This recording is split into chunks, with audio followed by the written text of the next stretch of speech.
Hello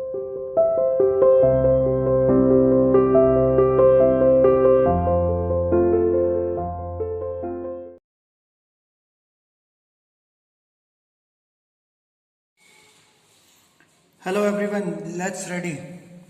देखो, हम पढ़ रहे थे कि चार्ली ने बोला कि मैं एक ऐसी दुनिया में पहुंच गया हूं जहां वर्ल्ड वार होने में अभी 20 साल बाकी हैं। उसने बोला था फायरफ्लाइज के first world war still 20 years of, अभी बाकी हैं, and world war second over 40 years in the future, और कहते हैं अभी वर्ल्ड वॉर सेकेंड होने में अभी 40 साल बाकी हैं। I wanted 2 tickets for that, मुझे उस जगह के लिए 2 टिकट चाहिए थे। पहले इसने बता चुका है ये कहाँ जाना चाहता था, गेल्सबर्ग इलिनॉइस। अच्छा, अगले पेज पे चलते हैं कि क्या हो रहा है वहां। The clerk figured the fair, और जब मैंने मुझसे बोला कि सर मुझे 2 टिकट चाहिए उस जगह की, तो क्लर्क जो वहां बैठे थे उसने फेयर मतलब भाड़ा किराए का अंदाजा लगाया। He glanced at my fancy headband, उसने मेरे फैंसी हेडबैंड की तरफ देखा।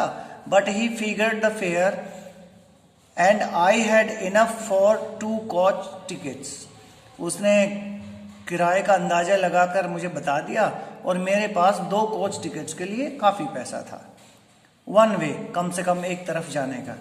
But when I counted out the money and looked up, the clerk was staring at me, लेकिन जब मैं पैसे गिन रहा था और जब मैंने ऊपर देखा तो मैंने देखा कि जो वहां क्लर्क था वो मुझे घूर के देख रहा था।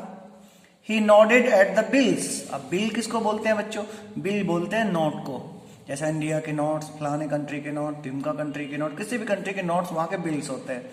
नॉडेड, नॉडेड मतलब सर हिलाना। नॉडेड एट द बिल्स, उसने नोट देखकर सर हिलाया। दैट एंट मनी मिस्टर, उसने कहा कि मिस्टर ये कोई पैसे नहीं हैं। ये कैसे कह दिया जी उसने? ये ऐसे कह दिया कि जो आपके चार्ली के पास पैसा है वो मॉडर्न टाइम का है, लेकिन चार्ली अब कौन सी दुनिया में चला गया है? हैं जी, 1890 वाली दुनिया में, 1894 की दुनिया में चला गया है। तो वहां का पैसा और अब का पैसा बदल गया है। ये पुराने टाइम का क्लर्क है क्योंकि वो पुरानी दुनिया के रेलवे स्टेशन पे है। वो कहता है भैया ये कोई पैसे नहीं है। जैसे हमें कोई बहुत पुराने नोट दे तो हम कहते हैं ये कोई पैसे नहीं है। एंट का मतलब होता है बेटा is not, am not, are not, has not, have not, सारे नॉट अगर मिला लो उनको कॉमनली हम एंट यूज कर सकते हैं। दैट एंट मनी, ये कोई पैसा नहीं है मिस्टर, ही सेड, यही कौन है बेटा? Clerk.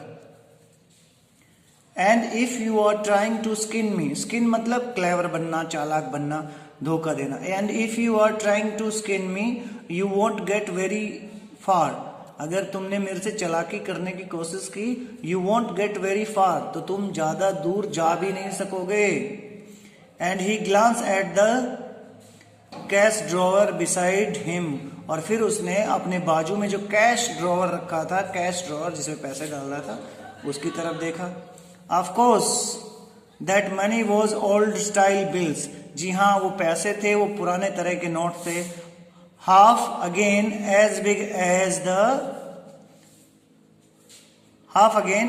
As the money we use nowadays, आजकल जो पैसा हम यूज करते हैं उसके लगभग हाफ, आधे साइज के थे। एंड डिफरेंट लुकिंग, और अलग तरह के दिखने वाले नोट थे। I turn away and got out fast, मैं पीछे मुड़ा, घूमा और वहां से निकल लिया। There is nothing nice about jail, मैंने सोचा कि जेल जाना ठीक नहीं रहेगा। इवन इन, और वो भी कौन से साल में? Even in 1894। It means what? He was there on the ticket window, he demanded for 2 tickets, he gave money but the clerk did not accept the money. Reason being, what is the reason? Because these notes and bills were not of that time.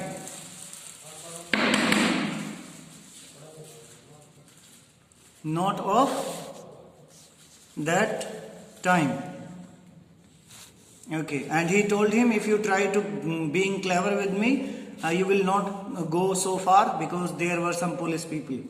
So half again, और note के बारे में बताया, the old bills were like the half as we are using today. and different looking. I turned away and got out fast. There is nothing nice about jail, क्योंकि मैंने सोचा jail जाने के बारे में तो सोचना भी नहीं चाहिए, even in 1894. And that was that, और ये सब ये था मतलब, और ये सब ऐसे हुआ. I left the same way I came. मैं उसी रास्ते से वापस चल पड़ा जहां से मैं आया. I suppose, मेरे ख्याल से मैं उसी रास्ते से वापस हुआ. Next day during lunch hour, I drew $300 out of the bank. अगले दिन क्या हुआ कि लंच के समय पर मैंने अपने बैंक से $300 निकाल लिए. Nearly all we had, बस लगभग इतना ही पैसा हमारे पास था. And bought old style currency that really worried my psychiatrist friend. And old style currency, और मैंने उन $300 की पुराने टाइप की करेंसी खरीद ली. That really worried my psychiatrist friend, जिस करेंसी को लेकर मेरे दोस्त को बड़ी चिंता होती थी, साइकेट्रिस्ट को. You can by old money at almost any coin dealers. वो कहता है चार्ली कि आप किसी भी कॉइन डीलर से पुराने जमाने के नोट खरीद सकते हैं. बट यू हैव टू पे ए प्रीमियम. प्रीमियम का मतलब जैसे हम यहाँ किस्त के लिए प्रीमियम बोलते हैं, कुछ एक्स्ट्रा कुछ खास चीजें देने के लिए प्रीमियम बोलते हैं, तो तुम्हें थोड़ा एक्स्ट्रा पैसा देना पड़ेगा, पर आप पुराने जमाने के पैसे ले सकते हैं. My $300 bought less than 200 in all style bill. मैंने $300 दिया, वो 200 से भी कम मुझे वापस मिला. बिल्स का मतलब note. But I did not care, पर मुझे इस बात की कोई परवाह नहीं थी. Eggs were 13 cent a dozen in 1894, क्योंकि 1894 में अंडे का रेट भी तो सिर्फ 3 सेंट ही था, यानी कि $200 या $200 भी मेरे लिए काफी रहेंगे, क्योंकि मैं कौन सी दुनिया में जा रहा था? हाँ जी, 19वीं सदी में. 1894 में अंडे का रेट भी तो 13 सेंट्स था. सेंट्स का मतलब पैसा समझ लीजिएगा, रुपए के जो हिस्से होते हैं अपने यहाँ पैसे बोलते हैं, वहां सेंट बोलते हैं. तो 13 सेंट का 13 पैसे का मतलब समझ लो यहाँ के अनुसार अंडा आता था. तो क्या हो गया? 13 सेंट ए डजन, मतलब 13 पैसे में 1 डजन अंडे आते थे. तो कहते हैं कि क्या हो गया, कोई बात नहीं, $200 की भी मुझे कोई परवाह नहीं थी, क्योंकि उस समय चीजों के रेट भी तो बहुत कम थे और मैं उस पुराने समय में जा रहा था. But I have never again found the corridor. लेकिन मैंने बहुत ट्राई किया, दोबारा मुझे वो कॉरिडोर कभी नहीं मिला जिसमें से मैं अंदर चला गया था. That leads to the third level, जो थर्ड लेवल को जाता था. At Grand Central station, although I have tried often enough, मैंने अक्सर वहां जाने की बहुत कोशिश की. लुइजा, कौन थी बेटा? उसकी wife. Luisa was pretty worried when I told her all this. जब मैंने उसको ये सब बताया तो उसको बड़ी चिंता हुई. And did not want me to look for the third level any more, और वो नहीं चाहते थे कि मैं थर्ड लेवल को और ज्यादा ढूंढूं. And after a while I stop, लेकिन कुछ देर प्रयास करने के बाद मैं रुक गया. I went back to my stamps, मैंने दोबारा से अपने स्टैम्प कलेक्शन का काम शुरू कर दिया. Means he tried a lot, but his wife was not so happy with this activity. And finally he stopped searching for the third level and he started his old business again, and that was the stamp collection. But now we were both looking every weekend, because now we have proof that the third level is still there. लेकिन अब हम दोनों ही हर weekend पे third level को ढूंढते रहते थे, क्योंकि अब हमें पता चल गया था कि हाँ वहां थर्ड लेवल है. My friend Sam Weiner disappeared, और इन दिनों मेरा दोस्त सैम वीनर गायब हो गया था. नोबडी नो वेयर, किसी को नहीं पता कि वो गया कहाँ. But I sort of suspected, मुझे थोड़ा सा उस पर शक था. बिकॉज सैम्स मतलब Sam is a city boy, क्योंकि वो शहर का रहने वाला था. And I use to tell him about Galesburg, और मैं उसे गेल्सबर्ग सिटी के बारे में बहुत बताया करता था. I went to school there, मैं वहां पढ़ा लिखा हूँ. And he always said he like the sound of the place, वो कहता था कि मुझे उस जगह के बारे में सुनकर बहुत अच्छा लगता है. साउंड का मतलब वहां के बारे में सुनकर. And that's where he is, तो मुझे लगता है वो वहीं है. ऑल राइट, ठीक है. इन 1894. अब इसको पढ़ के आपको क्या समझ में आया? समझ ये आया कि उसको अभी भी डाउट है कि उसका दोस्त सैम वीनर, जो साइकेट्रिस्ट फ्रेंड था, जो उससे खुद वहां जाने को मना कर रहा था कि थर्ड लेवल कहीं है ही नहीं, उसे लगता है कि उसका दोस्त थर्ड लेवल पर ही चला गया है, क्योंकि उसे भी गेल्सबर्ग में जाने का, शहर में रहने का बड़ा शौक था। तो कहता है कि ऑल राइट, इन 1894, शायद वो 1894 में चला गया है। बिकॉज वन नाइट, क्योंकि एक रात की बात है, fussing with my stamp collection.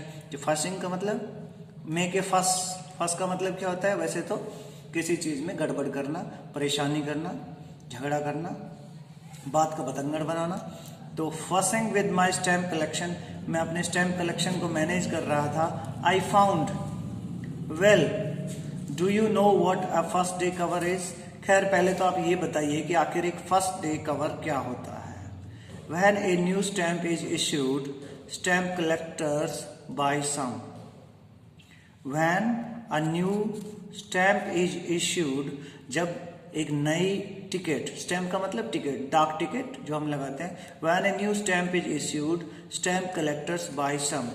तो जब नई कोई टिकट आती है मार्केट में, तो स्टैम्प कलेक्ट करने वाले लोग उनमें से कुछ टिकटें तुरंत खरीद लेते हैं, क्योंकि उन्हें अपना एक कलेक्शन रखना होता है। ठीक है भाई। And use them to mail envelopes to themselves, और वो क्या करते हैं, उन टिकट्स को लगाकर अपने आप अपने पते पर ही एक लिफाफा वापस भेज देते हैं।